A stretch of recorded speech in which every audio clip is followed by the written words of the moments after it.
My name is Jim Williams, and welcome to the fourth installment of our public education seminar.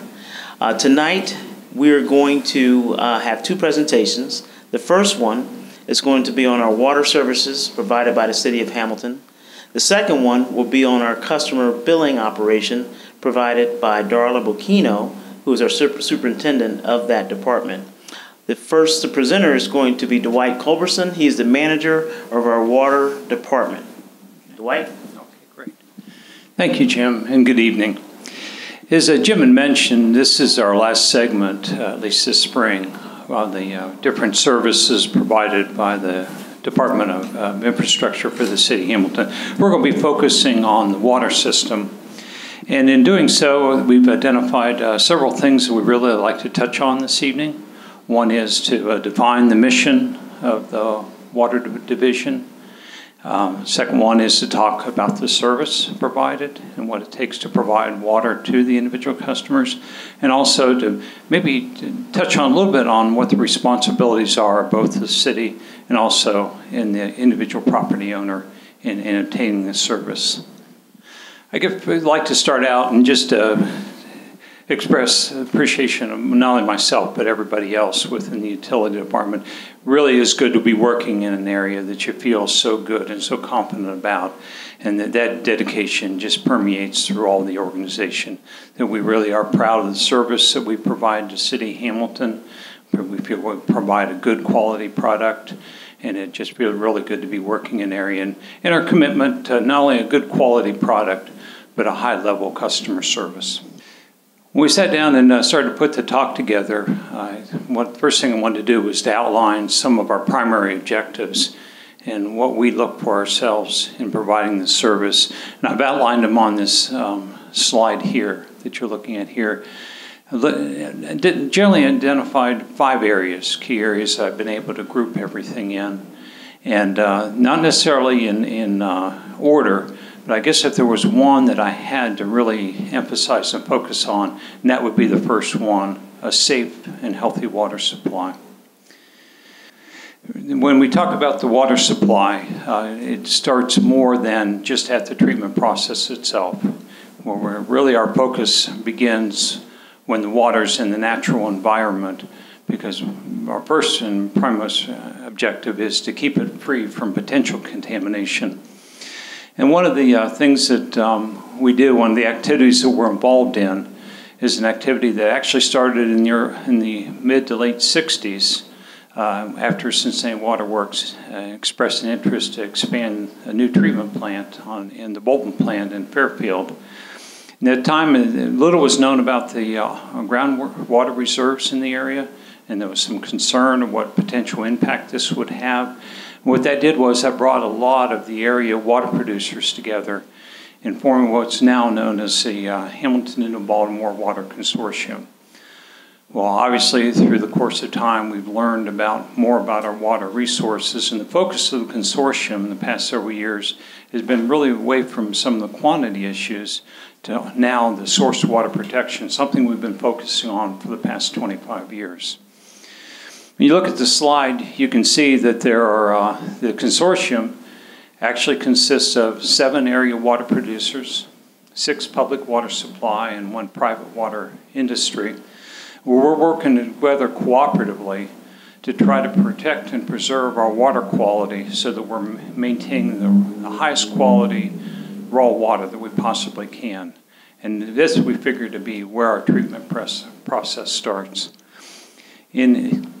Indicated on this slide are the City of Hamilton, but along with that, there's City of Fairfield, Southwest Regional Water, Southwest Ohio Water Association, Butler County, Cincinnati Water Works, and Miller Coors.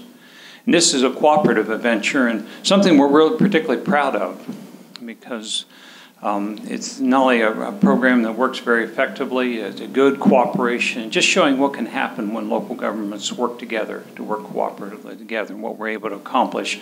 But it's also a program that's really nationally respected. Our coordinator for the program often goes to conferences and been called on to present not only locally but in national conferences, and something which is really kind of a novel effort because you don't really see this many utilities cooperating at this level. So it's something we're particularly proud of, and we feel is a valuable part in ensuring a safe water supply. I've included a graph here a little bit to talk about our raw water supply, and we're part of in this area, a large aquifer system. In fact, one of the most prolific and one of the best aquifer systems in the country. And this is really kind of depicted on a map that produced by the Ohio Department of Natural Resources. It's what they refer to as the groundwater resources map. And basically it outlines the areas where groundwater reserves are most plentiful. And what you can see there is you can see the outline of an ancient river valley that over the course of what they feel to be 3 glacial drifts, basically filled with porous sand and gravel. And what the sand and gravel does is allow water to transfer and to migrate quickly within the aquifer system. And you can look at the map there. Those areas that are outlined in orange are typically heavy clays, where the groundwater reserves are really not very good.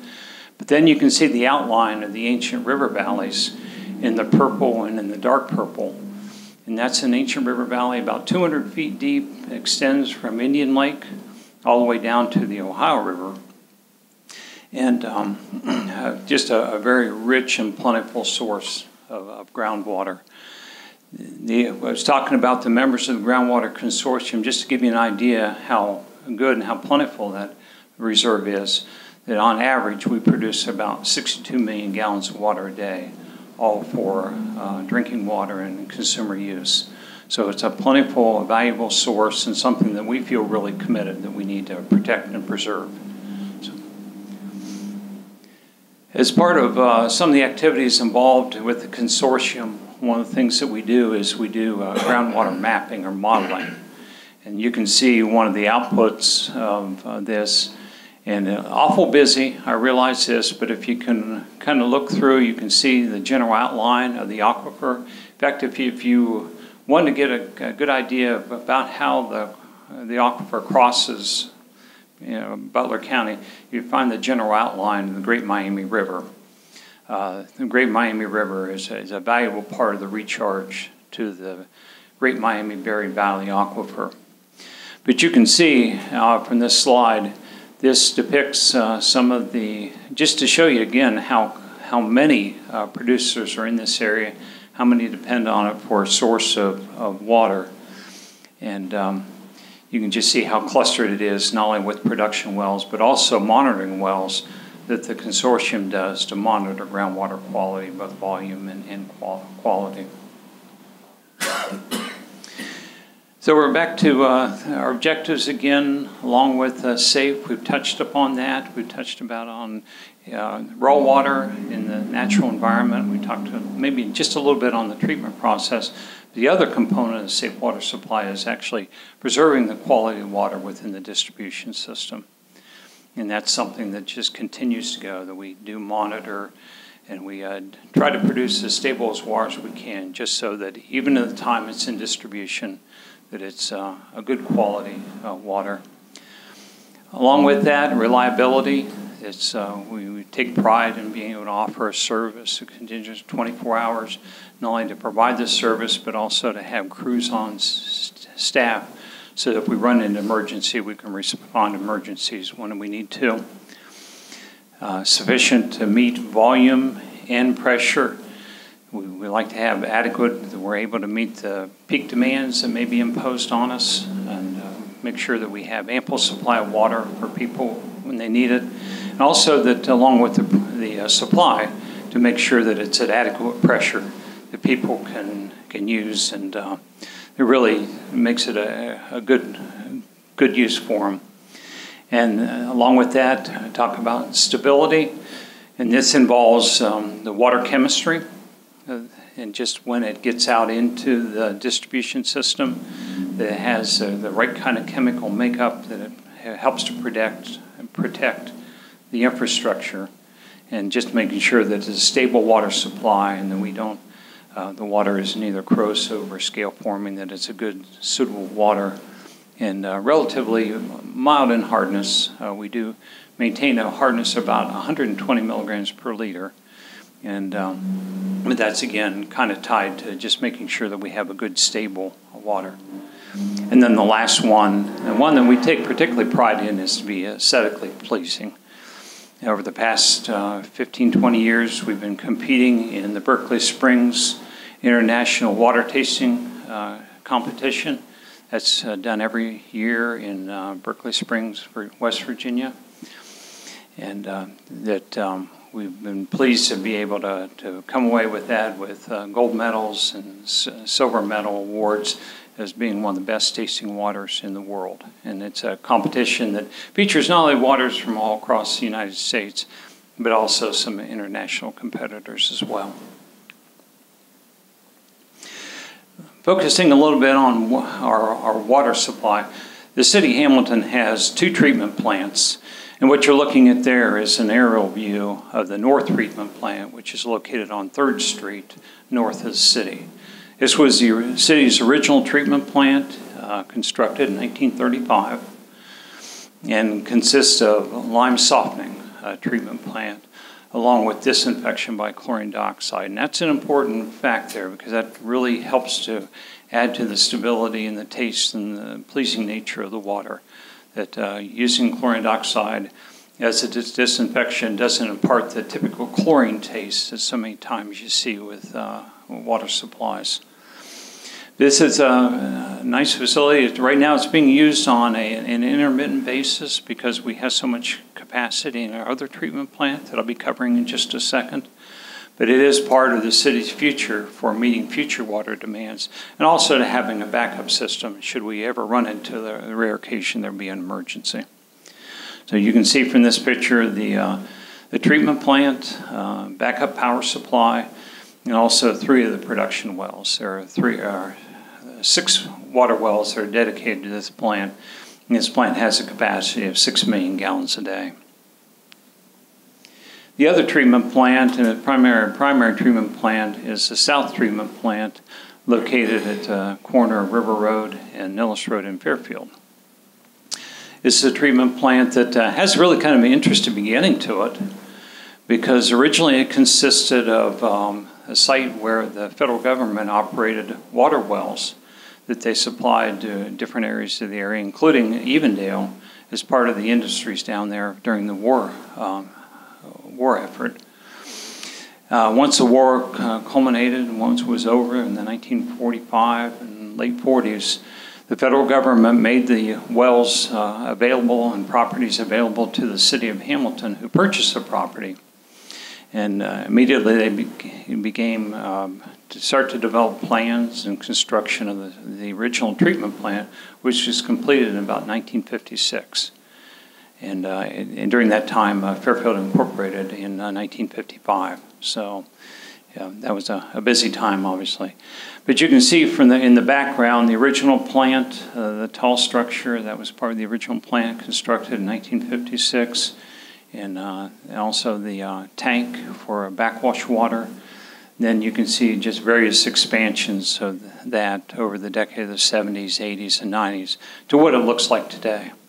So you're getting kind of from the rear of the property looking westward, and you can see in the foreground there, you can see 3 of the 4 clarifiers, or 3 or 4 of the softening units. And like the North plant, this is a softening plant. It has 16 wells that are dedicated to it, and produces, like I say, can produce about 40 million gallons of water a day. A little closer view of the softening units. There in the center, that's the incoming water. And again, that's part of the treatment process, is just to aerate the water, just to remove any trace gases or anything that may be in the water, some of the carbon dioxide, and so many others that ultimately affect the water chemistry. And much of what we do when water treatment involves water chemistry. Once the water's been treated, then it's distributed to the city's distribution system. And this is a busy map, I realize that, but at least I hope we give you an appreciation of just how extensive our water distribution system is. as it migrates across the city. All in all, we have about 340 miles of transmission and distribution mains that kind of network throughout the city. We have 4 different pressure zones, or I'm sorry, 6 major pressure zones and 4 minor pressure zones. And these are to account for the different elevations within the city. As you move in from the center part of the city, as you move north and if you move west, you see significant increases in the elevation. And those booster stations are designed to help to accommodate those rises in elevation. We have 4 elevated water towers, and we also have a standby, a standpipe on Ridgefield Road, along with 2 large reservoirs, East Reservoir and West Reservoir, and about 2,200 fire hydrants. So all in all, we serve about 21,000 services in Hamilton and 4,000 in Butler County. We talk about the booster stations. This one, we have several of them. We have 6 or 5 all told. This one we kind of look at and kind of interesting because people pass it on a day-to-day, might not even realizing what it is. This is a booster station on Annie Lou. And the nice thing about it is that it's in a residential area, and they've taken great care and strides to make sure that it's integrated well within the community.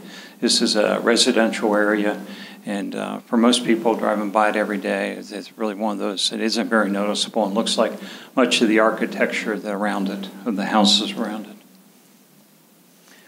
And part of that, we have a number of elevated storage tanks. This happens to be the one on Eaton Road, and that's north of the high school, basically north of the city, is one of our hydro-pillar tanks.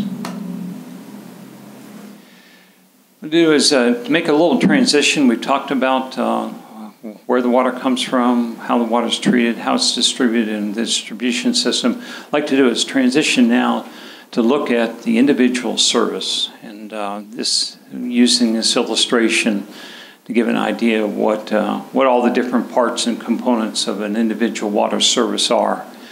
On this one, it's showing the water main located in the street, and coming out of it, a service line to a curb box.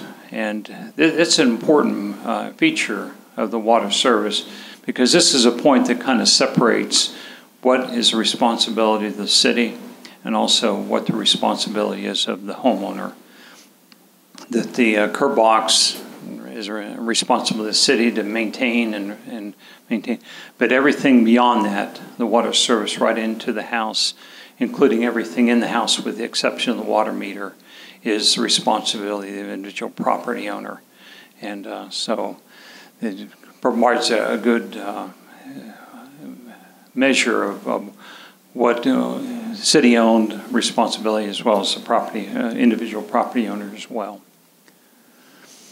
If you look at it from a street view, this looks like one that marked several years ago when they were putting in, looks like replacing the sidewalk. But included this for several reasons, just to give a better rendition of what people would look like when they see on the street. You can see the W marked on the curb. That's basically where the water comes in off the street into a curb box. And the curb box there is marked in yellow. It has a lid on it that allowed to be accessed, and it's just simply a plug valve, a quarter turn valve that's used. And really important for the people to understand that maintaining access and making sure that the curb box remains accessible is pretty important. If for some reason we needed to get in to maintain, or we needed to terminate service for some reason, this is where we would do it. So even they're maintained, typically the curb boxes are located right at ground level, so they're not a problem as far as mowing or maintaining a yard, but just to keep those accessible if we need to get into it. If for some reason that curb box would become broken or filled with material, it would be something that would be something inaccessible to it that we wouldn't be able to use if we needed to. Along with that, show really the importance of locating utilities if you're doing any kind of digging or anything on your property, how important it is that we know and we give them an opportunity to locate our services, just so we don't, something might happen that damage or cause a disruption of service. What you're looking at there is you're looking at water, but that you can also say that for the gas or any other utility come through there, just how important it is that call before you dig. So the other thing that I might mention is that we do have a number of people that go south for the winter to spend the time in winter. And one of the services that we offer is to go ahead and shut the water off at the curb. And this is just a protection for inside plumbing in case we run into a power outage or something where a furnace would stop while a person's gone. And again, just protects the property from any type of problems that could develop just from frozen or broken water lines. The only thing that I kind of paraphrase that a little bit is when it comes time to turn the water on, we do require that the homeowner be home, just in the case something's happened over the winter that we don't want to turn water on and find out that we have a problem inside. So if someone were to do that, just to make sure they coordinate in advance and they're not, we have somebody there to make sure that the water's, that we can inspect when the water's being turned on. Now inside the property, this is one that we taken from our home up near the high school. What I'm depicting there is a pressure reducing valve. And this is an important part of the internal plumbing of the house or residence. And that is because the pressure can vary throughout the city. And most people find out that the pressure is somewhere between 50 and 60 psi as a good operating range. And what the pressure reducing valve is to do is to step that pressure down from the line pressure, which may be greater at the street. It is something which is more manageable and more acceptable to the homeowner. The other thing that makes that particularly important is that pressure reducing valves really reduce strain and stress on washers and some of the other gaskets within your internal plumbing. So it's much easier on your internal plumbing, ice makers, faucets, and things like that, to be able to reduce that pressure down to more of an acceptable level. The other thing too is if you're watching your water bill, it can help to reduce your water consumption, because when you do have the water turned on, obviously at a higher pressure, you do get a higher discharge rate. That's a good way to kind of help to manage that as well. And the last thing I'm going to touch on before I turn it over to Darla, and she's going to be talking about some of the customer service aspects of our operation.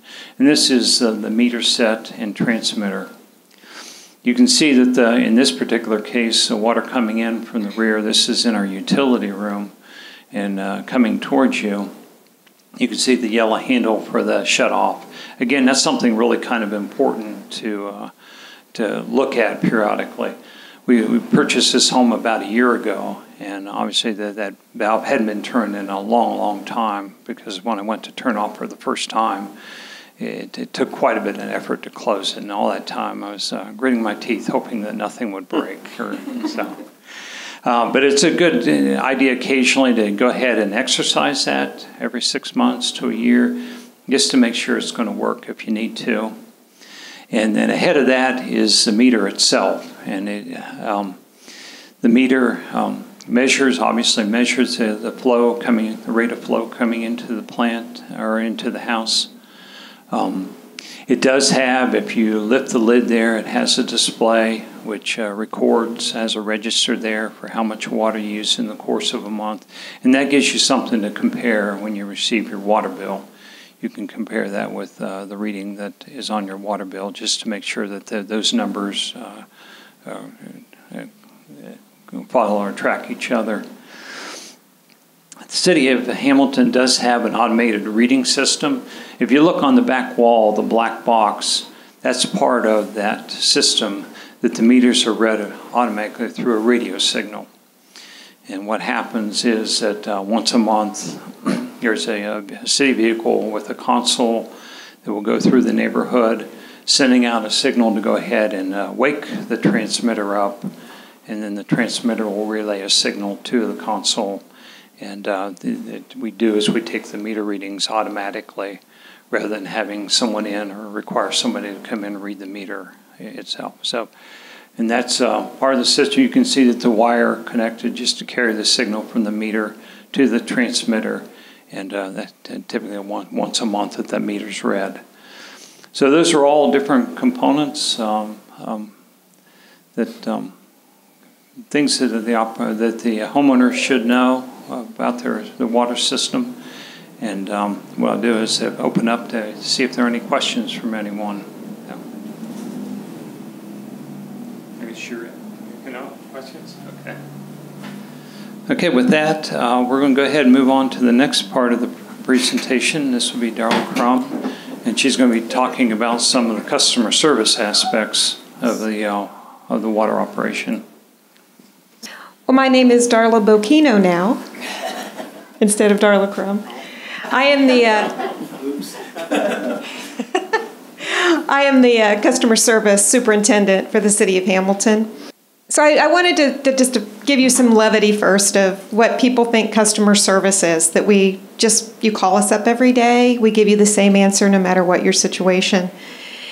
And that, basically you're calling somebody in India and they won't answer you very well. But in Hamilton, we have a very dedicated staff of customer service representatives that will handle any call that you send us, and you will get specific treatment based off your situation. No matter it will be, my meter's not reading right, why is my bill so high? Can I have a pay arrangement because I can't make my bill on time? So we have what we call our excellent customer service standards, that we're going to be friendly, courteous, supportive. We're going to be innovative. We're going to listen to you and decide what is the best course of action to address your issue, whatever that may be. We try to be positive, give you a precise answer, and if we don't know the answer, get an answer for you in a timely manner. We are the City of Hamilton, and we have reliable utilities. We provide electric, gas, water, sewer, and refuse collection. Not many cities do that, but we in Hamilton provide all of those together in a timely, accurate manner to make sure that we read your meter on time. And I'm sorry if I'm pacing. I'm used to talking, using my hands, so forgive the pacing. Our goal is timely, accurate billing. That the meter reading that Dwight talked about, when that car drives by, they're not only reading that water meter, they're also reading the electric meter and the gas meter. We have to be able to upload that information into our system, send it out to the meter readers, get them back in, make sure the data is correct, and then get a bill out to you timely. We do that every 30 days. And right now, I'd like to at least walk through the bill so that when the customers get the bill, that you'll understand it. Sure. So I've got a little handout for you to follow along, but anybody on this following the slides as well. So on our monthly bill, you'll get a summary. On the top line, you'll see that that is your previous account balance, and then followed by that is any payments you've made in the previous month. And as you can see in this example, the customer wasn't able to make their entire bill. So below that, you'll see an adjustment, and that's for the penalty. If those are zero, that means that you're current and you haven't paid, you paid your bill on time, there's no penalties. So that's the penalty line. City of Hamilton charges 5% if you're if you pay late after the due date on the bill. So then that next line is the past due amount. That's what is still owed from your previous bill. And then down below, you'll see all the other charges for the electric, gas, water, sewer, stormwater, and trash. We have a lot of customers that move to town and they'll call and they say, why is my bill so high? I lived in Fairfield. My bill was never this high. And we ask them, well, did you have electric with Duke? Did you have water with the city of Fairfield? Did you have trash with Rumpke? Well, yes. Well, those were 3 separate bills. In Hamilton, we bill you all as one. So it will at first seem a little bit higher, but trust me, it is not. It's just all combined in one convenient bill, one payment. On the second page, which is not displayed up here, is just a list on the back of every single bill that you have. Is a list of all the acronyms that you might hear as far as utility billing, and an explanation of what all those charges are. On the third page, you'll actually see your usage. On the first line, that's your serial number on your meter, so that you could check your meter, and if you have like a neighbor and you share meters, you could see which one's actually yours that way. And then the rate code. In this particular case, this is a residential customer. And then the next line is how much electric you've used, and we measure it in kilowatt hours. If you're looking at this and you're going, well, my bill's really high this month. Why is it so high? You could actually look at the graph to the right and look at last year this time of year. And as you can see from this customer, it's pretty consistent with what they used last March. Further down, you'll see a customer charge. This is a flat fee charged every month for the electric service. This will cover meter reading, this will cover billing, and system maintenance. Below that is the energy charges, and that is billed on the kilowatt hour. It's a flat rate per kilowatt hour, so whatever electric you used, it's going to show up on your usages. The applicable riders is another line item we get a lot of questions about. In that is what we call the power cost adjustment, which is the way that City of Hamilton recoups any additional money that the rate does not cover. For an example, if we developed the rate and we thought that in round numbers, and this is an example, this isn't actually what it cost. Let's say we projected when we built the rates that it was going to cost 10 cents per kilowatt hour to provide you that energy. But our distribution charges went up. It cost more to generate the power, and it actually cost the City of Hamilton 12 cents per kilowatt hour. That applicable rider allows us to adjust the rate and collect that extra 2 cents so that we can make our budget balance. On the flip side, if it only cost us 8 cents per kilowatt hour to produce it, we would actually give that 2 cents back to our customers. Another rider is if you're a suburban customer, there's a 5% surcharge on all your fees because you're living outside the City of Hamilton. That would also show up on that applicable rider line. The next section of your bill is the gas. And again, you can see how much gas you've used. You can also look at the graph again and see if you've used less or more than you did last year. We have a flat customer charge on the gas system as well. And as you can see, under the usage, which is per CCF, hundreds of cubic feet, we have the gas cost recovery. And gas cost recovery is the same as the applicable rider on the electric, so that if we projected what gas was going to cost us to provide to our customers, and if it's higher or lower than what we projected, we can use the gas cost recovery to balance the books. And right now, gas is cheaper, so we're giving money back to the customers. On the next line down is the water charges. So if you have a water meter, some customers have apartments where the landlords pay for water. But if you have water at your service, you'll have this section for water. And again with the graph, so you can check your water usage and how you're doing if you're trying to conserve water. On water, we have the flat customer charge and then the rate per CCF.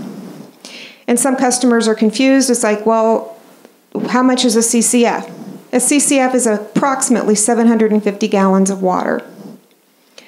Down below, you'll see the wastewater charges. And the reason I put these two together was because the amount of water that you use is what you are billed for, the same amount for wastewater.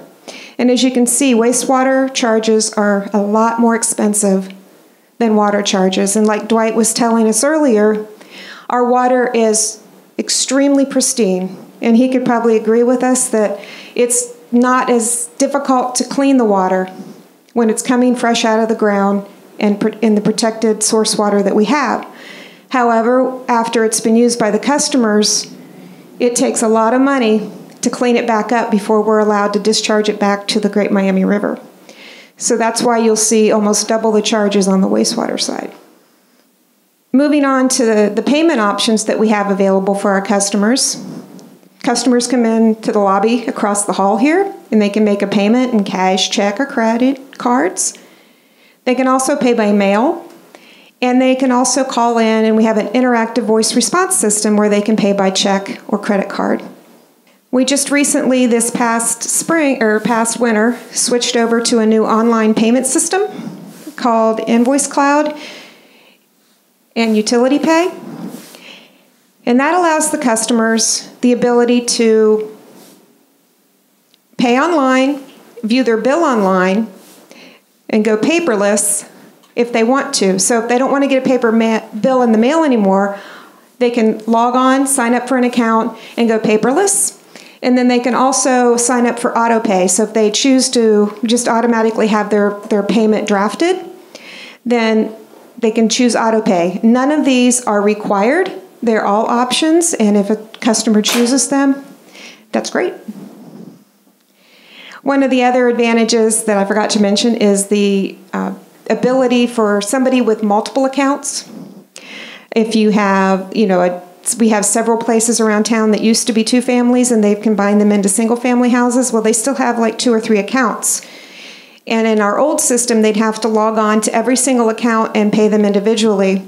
With our new online payment system, if they sign up using the same email address and password, they can combine all of those accounts and pay them all at once if they so decide.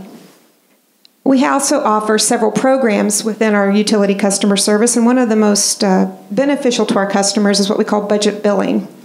Budget billing takes the highs and the lows and combines them into one flat billing payment for a year. So if you're struggling to pay your bills in the wintertime and you're struggling to pay your bills in the summertime when they get really high, if you go on budget billing, you would have one flat payment through all of those times, which would actually get paid off in the spring and fall when your bills are typically a lot lower. There is a settling up period, which is shown on the graph. We call that the catch up or the even up time. So at the 12th month, you would be required to either pay the balance that's due if it's a little bit higher, or we have had actually some customers that get checks back. They get money back at the end of the year, and then it resets to a new budget amount the next month.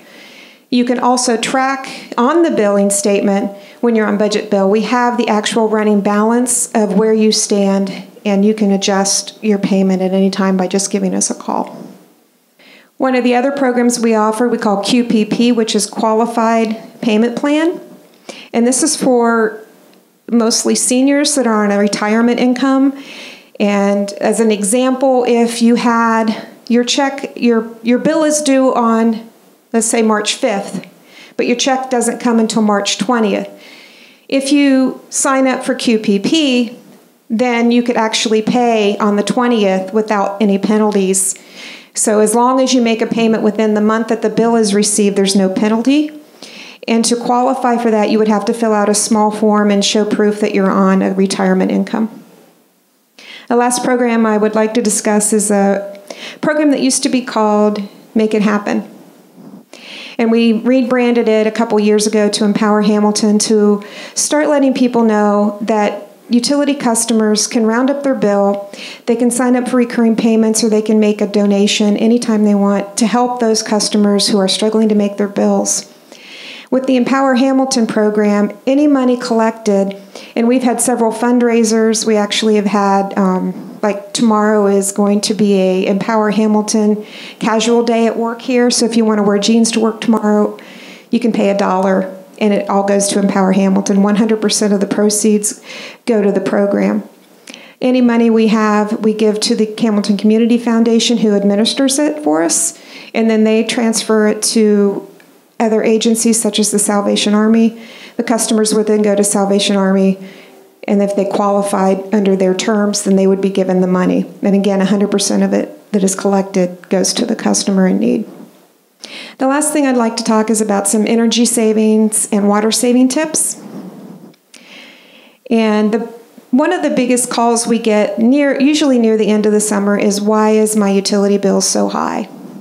So I'd just like to share some tips on maybe helping to lower those energy costs during this upcoming summer season. And one of the biggest things you can do is just to prevent, during the heat of the day, when you have the sunlight streaming full force through your windows, is to close the drapes.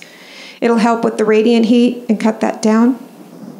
Also, always make sure you check and change your filters, as it's not just during the winter when the furnace is running, but your air conditioning is also running through those filters. And if those filters are dirty, it's going to have to work harder. Your thermostat. People call all the time and they said, well, I turn it up to 85 when I leave during the day, and when I come home, I turn it down to 75. I've been gone all day. Why is my bill so high? You should never really change your thermostat more than 5 degrees, because if you change it more than that, it's got to work even harder to bring it back down to a comfortable temperature when you get home. And one of the ways to regulate that would be a programmable thermostat, so it could actually raise the temperature while you're gone for the day, that 5 degrees, and bring it right back down right before you get home. I wanted to bring up doing laundry at night and doing the dishes at night. And you might want to ask yourself, why? How would that affect me? It's going to use the same amount of energy whether I run it during the day or at night. In Hamilton, we're part of a power buying group, and they base our prices for the next year on our peak load. So in the summer, if you're doing your laundry and your dishes at night, that's off-peak. So the lower we can make our on-peak demand, the better our prices are next year. So when I was talking about that adjustment on the electric that we have, if we can get it lower next year, we could be giving money back to you. So it's just something that if we all work together, we could probably get better rates next year. But one of the things you can do that directly would affect your bill is to get those LED lights in. They last longer and they use a lot less electricity, especially if you have a child like mine that never turns the lights off. Another way is to also, if you have an electric water heater, would be to turn it down and keep it at 120. It uses a lot less electricity, and if you think of it, it's sitting there trying to keep it heated all the time. So turning it down is going to save you some energy. When I was putting this presentation together, my boss said, include vampire energy, vampire load. And that's the look on my face. It's like, what is vampire load? So I actually Googled it. It's fairly interesting. It's electronics are the big culprit. It's appliances that you have plugged in all the time, like a computer, cell phone charger. And whenever that charger is plugged in, even if a device is not connected to it, it's using energy. So one of the tips that I was given today is use a power strip. So if you're not needing to charge everything, you can just turn the power strip off.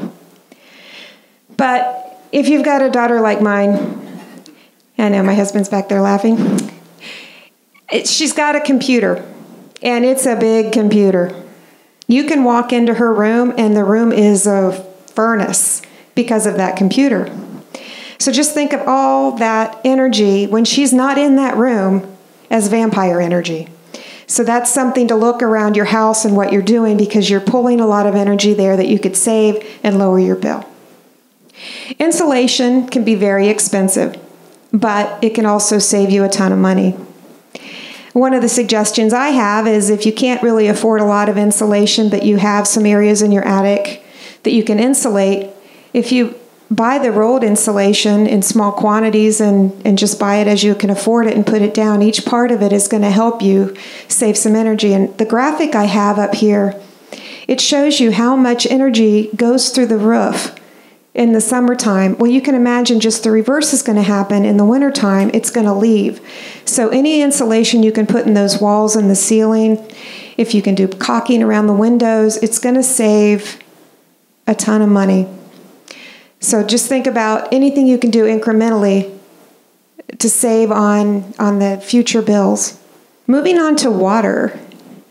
There's a lot of water used during the summer months to water the lawn.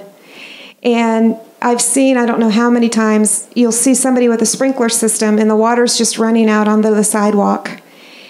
And it's been proven that if you water early in the morning and you do shorter sessions throughout the day, you're going to use less water and your plants will thrive a lot better.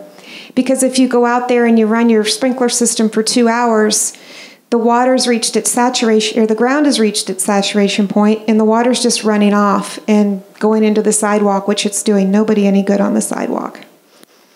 Another good thing is a drip irrigation, and it's basically just a hole with a bunch of, it's a hose with a bunch of holes in it that you lay into your garden, and then you turn it on in those 20-minute increments, and because it's such fine mist throughout at the ground level, it waters your garden a lot faster and you use a lot less water. You could also use rain barrels or buckets to collect rainwater, and that's free. We don't charge for rainwater. So that would be a good way to go ahead and save some money, is to put in a rain barrel and then use that rainwater when it's hot out. And I know I keep beating up on my daughter, but the next one is a shower timer. If you've got a teenager, well, she's not a teenager anymore, but she still does it, that likes to stay in the shower for a half hour or more, you could give them an incentive program that if they can actually get out of the shower before that timer expires, they could get some reward. But it might help you decide, yeah, I'm showering too long, if you give yourself a timer. So the shorter the shower, the lower the bill. One of the things that the City of Hamilton does for its residential customers during the summer is we offer a summer sewer credit. We actually will take an average of your winter usage, multiply that times 150%, and then during the months of May through September, we will only bill you for that maximum, up to that maximum of 150% of your winter average. So an example, let's say last winter you used 7 units every single month. And then this summer, you decide to fill your pool. That's 750 units, or 750 gallons a unit. So you could actually end up probably using about 15 units of water that month over what you would normally use. The City of Hamilton would only bill you for 11 of those units for wastewater. You would pay the whole amount in water, but we give you a break on the wastewater because we assume that if you're using that much water in the summer, you're either watering or filling a pool. And that was kind of quick, but does anybody have any questions? Thank you.